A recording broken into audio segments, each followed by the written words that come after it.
Hey Snickers! We're in Snickers Garden. We're in the Secret Garden, and it's time for the first tour of 2021 of the Secret Garden. The Secret Garden is secretly my favorite spot, and let me tell you why. I'm gonna sit down and tell you why. So, when we moved in, that red wall was not red, but that wall was there. This fence here all the way along was not, and then the fence right behind me here that goes to here, I'll try not to make you dizzy, it goes along here to the wall of the house there. We're not here, it was not here. The fence was, that's where you can see it right there where the cement is, right where that stops, that's where it was. So it's completely open back here. And this was all gravel. It was a driveway. And this sliding glass door is in our master bathroom. Very strange. So if you haven't been along with me from the very beginning, I just thought I'll explain why it's my favorite place. Because it is the strangest setup and it's the most awkward situation. I can't imagine why you would put a sliding glass door in a master bathroom that looked out on a driveway and the neighbor's wall right on the other side of that fence. But you know what? The minute I saw it, I knew exactly what it could be. It could be a secret garden, peaceful courtyard. And that's definitely what it's turned into. That's why I love it so much. So what I started doing first, I kind of ignored it because I had a lot of other stuff to do. And I did a blog on it a long time ago, and I really need to do another one to update it because I kind of stopped in the middle of it all. But I threw a bunch of cardboard down over the rocks. That's what I did first, and then I threw some mulch on top of that, and then right here where Snickers is laying, I put some fake grass because I thought, I'm gonna look out at the window, let's just look at something green. And I had a privacy fence built. That's what this is. But then I added the bamboo fencing on top of that. And then when I was able to come out here and get to work, I put in those two little aspen trees, and let's see, I'll get up and show you how tall that aspen tree's gotten. It's really tall. When I put it in, it was really that big. So I believe this is the fourth or fifth year that those two trees are in. And I painted that back wall a couple different colors. Finally decided I really liked the maroon.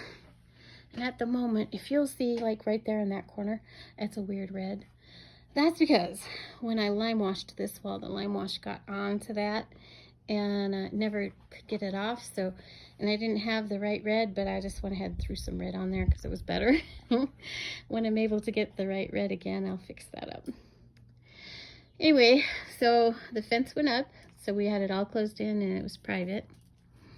And then I started building the pergolas. I did this one first because it was over the window. Actually, what I did first was canvas. I just hung some canvas up there. And it worked for a season. And then I built this because the goal was to have a rose grow up it and start hanging onto it, creating shade here. And it's working. It's coming a long way. I'm so happy with it.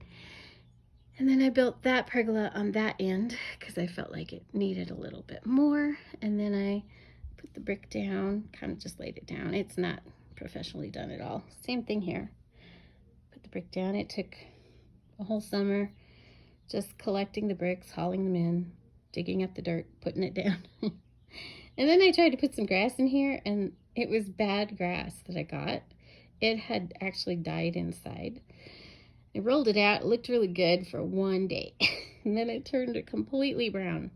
And I've been fighting with it ever since. I'm not sure what I'm going to do this summer, but I'm going to figure something out. And then I put in the roses, and they've grown really fast. And then added these lovely little lights. And in the summer, so in May, I'll be able to put out my fountain that I put here and my bird bath that goes there in the middle, and some of the hanging things that I hang from here.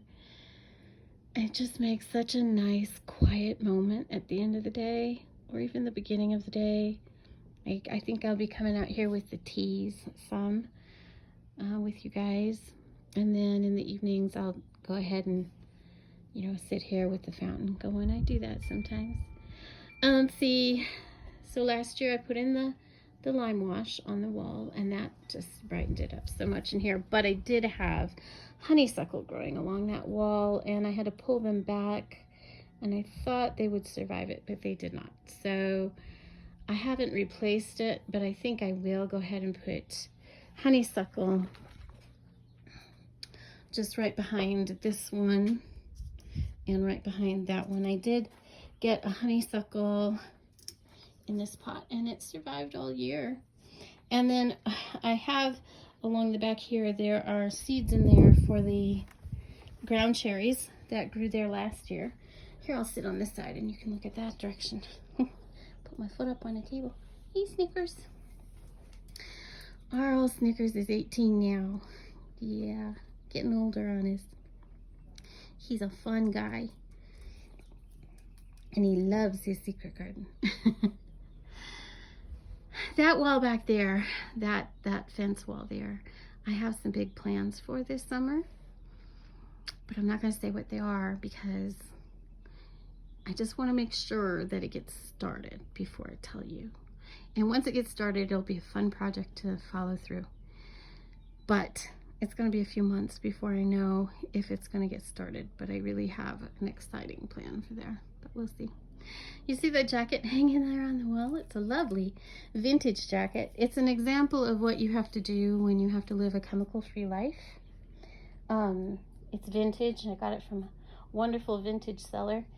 And usually when I get textiles such as that, they've been washed in some kind of product that has a fragrance chemical that sticks to it, or it's been sprayed or something like that. And these days, these chemicals that they make are really long lasting. So I'll have to wash it, which I've done. I washed that, and then I'll have to leave it outside for a while. And this one is taking about 2 weeks, and it's almost dissipated. But it does take a long time now. It's not like used to be you could put something outside for a day or two and it'd clear out, but not now.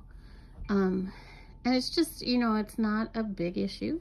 It's just one of those things you got to do. That's okay. I don't mind. And I'm excited to use it. It's so pretty. And then I use these right now to dry clothes on. I have a clothesline here and then a clothesline there, which works really well since we put in that little European washer dryer in the master bathroom. So now I can do a load, and then I hang them on hangers and hang them out here on those clotheslines, and it's, you know, it's completely private courtyard. So, and then I also have some metal racks that I pull out here for the small stuff. And of course, where we live, things dry really fast. I can't always do that in the winter, but really about 3/4 of the year I can, and it's just wonderful. Saves electricity and makes your clothes really nice. I'm very excited to see these roses bloom. I'm excited to bring out stuff for summer, but I have to wait till May. I'm excited to put stuff in the planters, but I have to wait. That's okay. I don't mind. Anyway, I hope you're all having a really great day out there. You have a quiet moment, find a quiet corner, create a little secret garden for yourself. Talk to you soon.